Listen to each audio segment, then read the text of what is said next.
Eto na yung isang ibon na kumukulit kay Muningning. Ayan.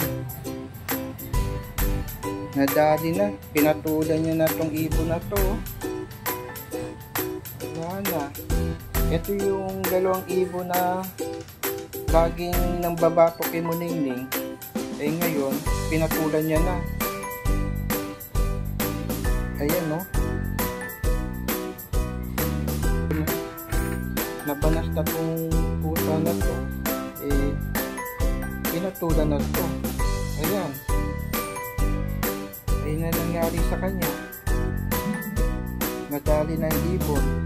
Dead skin na. Eh, ang kulit eh. Panay batok sa kanya.